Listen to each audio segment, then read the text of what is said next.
ایک ہی صف میں کھڑے ہو گئے محمود و ایاز، نہ کوئی بندہ رہا اور نہ کوئی بندہ نواز. یہ شعر کروڑوں دفعہ ہم سن چکے ہیں، لاکھوں دفعہ اپنی زندگی میں سن چکے ہیں. ذرا اس کا بیک گراؤنڈ بتاتے ہیں آپ کو کہ کیا معاملہ کیا ہے، یہ شعر کیا ہے، اس کا بیک گراؤنڈ کیا ہے. حکیم الامت شاعر مشرق ڈاکٹر محمد اقبال کا یہ مشہور و معروف شعر آپ نے بارہا سنا ہے، جس میں انہوں نے محمود اور ایاز کے ایک ہی صف میں کھڑے ہونے کو اسلام کے ایک بہت ہی باکمال وصف یعنی کہ مساوات سے تعبیر کیا ہے.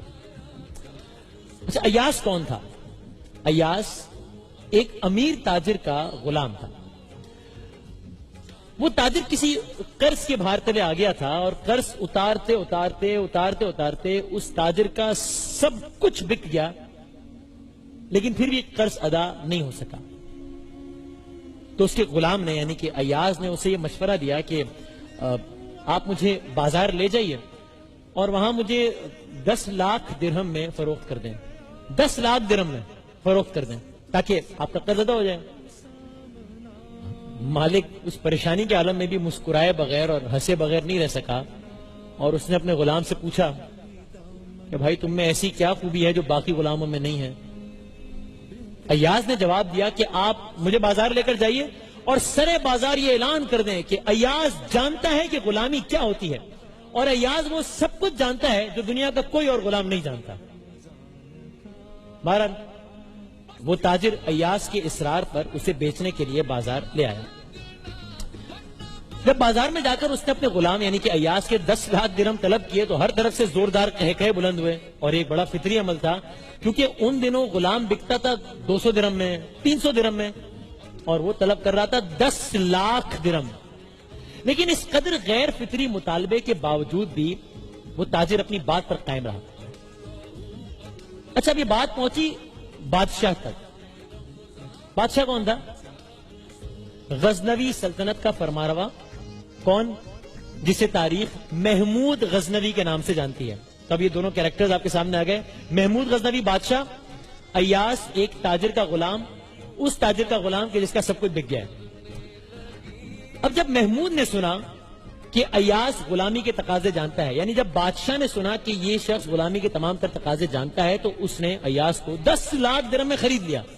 بادشاہ تھا، 10 لاکھ درہم اس کے لیے کوئی بڑی رقم نہیں تھی، خرید لیا.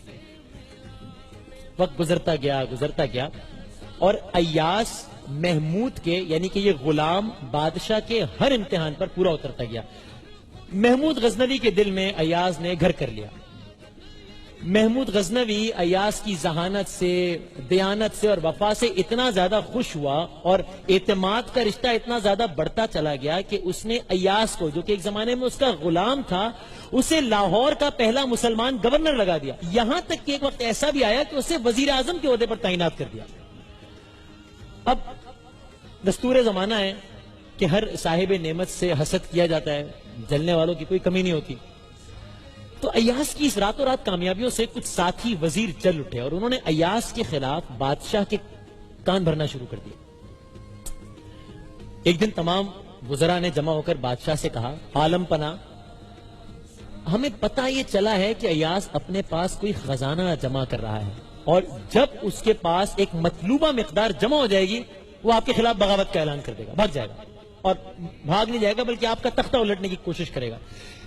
انہوں نے صرف یہ بات کہی نہیں بلکہ بادشاہ کو ایک ثبوت بھی دیا. ثبوت کے طور پر انہوں نے بادشاہ سے یہ بھی کہا کہ ایاز اپنے اس خزانے کو روزانہ ایک تہہ خانے میں دیکھنے کے لیے جاتا ہے، آپ بے شک خود اس بات کی تصدیق کر لیں. اب یہ جو شک کا جو بیج ہوتا ہے نا، یہ زمین میں کاشت نہیں کیا جاتا، اس ذہنوں میں بویا جاتا ہے، اور یہ ہفتوں میں، مہینوں میں یا سالوں میں نہیں بلکہ بسا اوقات لمحوں میں ایک تناور درخت بن جاتا ہے.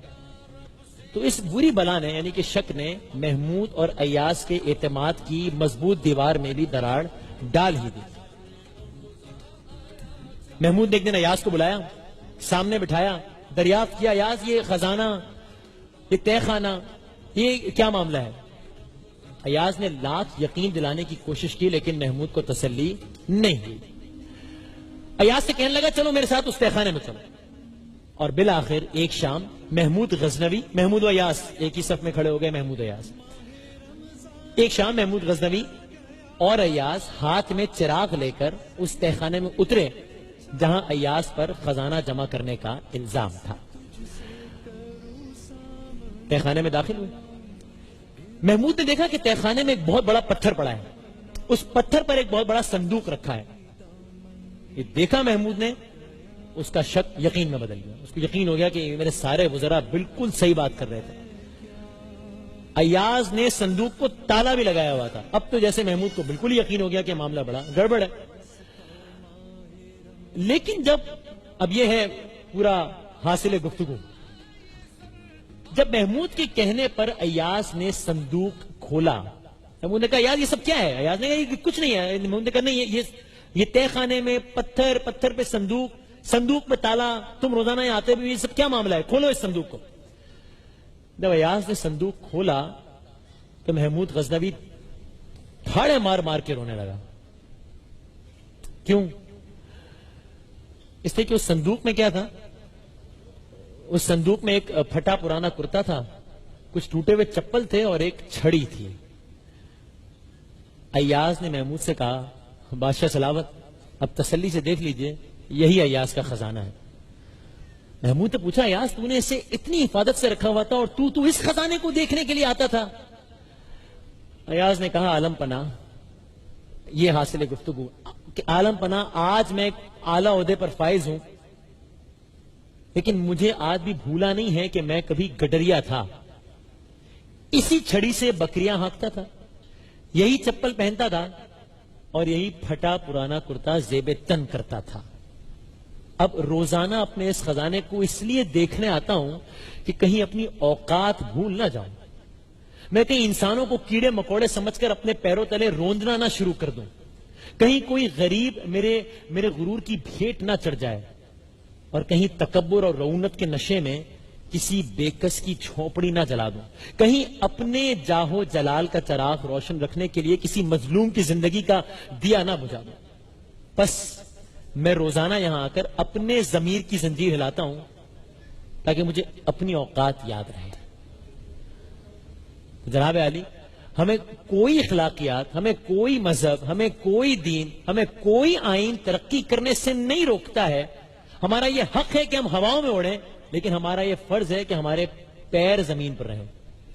اور یاد رکھیے کہ جب ہمیں کوئی چھوٹا نظر آ رہا ہوتا ہے نا, تو یقیناً یا ہم اسے بہت دور سے دیکھ رہے ہوتے ہیں یا بہت غرور سے دیکھ رہے ہوتے ہیں. اسی لیے ہم اپنی گفتگو کا اختتام اکبر آل آبادی کے اس خوبصورت کلام سے کرتے ہیں. جب وہ اکبر آل آبادی ایک کالج کے طلباء سے خطاب کر رہے تھے اور طالبوں سے مخاطب ہوتے ہوئے اکبر آل آبادی نے کہا تھا کہ تم شوق سے کالج میں پھلو, پارک میں پھولو, جائز ہے غباروں میں اڑو, چرخ پہ جھولو, بس ایک سخن بندے عاجز کا رہے یاد, اللہ کو اور اپنی حقیقت کو نہ بھولو. ایک وقفے کے بعد دوبارہ حاضر ہوتے ہیں انشاءاللہ.